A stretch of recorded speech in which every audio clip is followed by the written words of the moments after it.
निश्चित तौर पे देखिए, इस सरकार का यूएसपी रहा है कानून का राज स्थापित करना, अपराध पर जीरो टॉलरेंस की नीति अपनाना। सम्राट चौधरी बहुत ही सुलझे हुए व्यक्ति हैं और निश्चित तौर पे जो है से गृह मंत्रालय का कार्यभार लेने के बाद जो कानून व्यवस्था है उसको दुरुस्त करेंगे।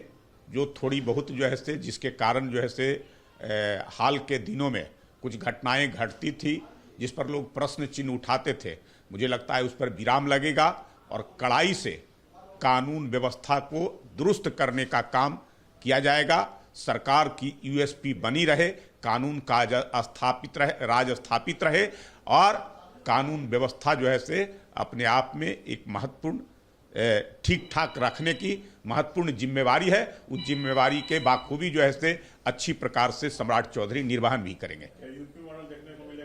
निश्चित तौर पे अपराध के साथ कोई समझौता नहीं किया जा सकता है। अगर कोई अपराधी अपराध करेगा और किसी माफिया ऐसे जो है से जो सरकार को बदनाम करने की कोशिश करेंगे तो यूपी मॉडल को भी अपनाने में कोई कोताही नहीं बरती जाएगी। देखिए, सबसे पहले तो समझ लीजिए कि नीतीश कुमार को चेहरे के तौर पर इन लोग रखे हैं।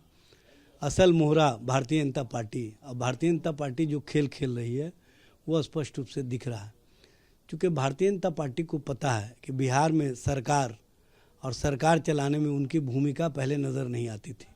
अब वो अपनी भूमिका के लिए जिस तरह का खेल खेल रहे हैं वो स्पष्ट रूप से अब सामने आने लगा है और जिस तरह की राजनीति भारतीय जनता पार्टी कर रही है वो राजनीति भी अब स्पष्ट रूप से दिखने लगा है। सबसे पहले तो मैं ये बता दूं कि भारतीय जनता पार्टी भूंजा पार्टी के माध्यम से जिस तरह से जनता दल यू और नीतीश कुमार की राजनीति को एलिमिनेट करना चाहती है वो स्पष्ट रूप से दिख रहा है। भारतीय जनता पार्टी जिस तरह की राजनीति करती रही है उस राजनीति को अब स्पष्ट रूप से सामने लाने का काम किया है और गृह मंत्रालय लेकर के भारतीय जनता पार्टी ने यह स्पष्ट कर दिया है कि दिल्ली के इशारे पर सारे कवायद बिहार में किए जाएंगे और ये सरकार बनाने के दिशा में आगे तो बढ़ ही रहे हैं, लेकिन उससे पहले ये नीतीश कुमार की राजनीति और नीतीश कुमार के नेतृत्व को एलिमिनेट करना चाहते हैं।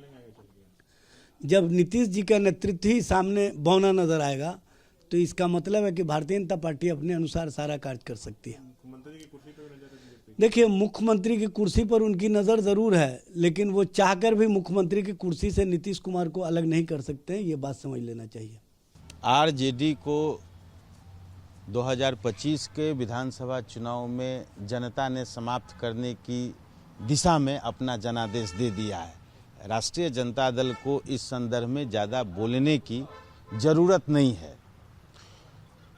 आदरणीय मुख्यमंत्री नीतीश कुमार जी कैबिनेट के प्रधान होते हैं और मुख्यमंत्री को प्रोरेगेटिव है, उनका विशेषाधिकार है अपने मातहत काम करने वाले माननीय मंत्रियों के बीच कौन से विभाग का बंटवारा करना है, किस विभाग किनको देना है और सभी तरह की संचिकाएं मुख्यमंत्री के फाइल सभी तरह की फाइल संचिकाएं मुख्यमंत्री से होकर के ही गुजरती है और प्रशासनिक कामकाज के संपादन के लिए सामान्य प्रशासन विभाग होता है, वो तो आदरणीय मुख्यमंत्री नीतीश कुमार जी के पास ही है।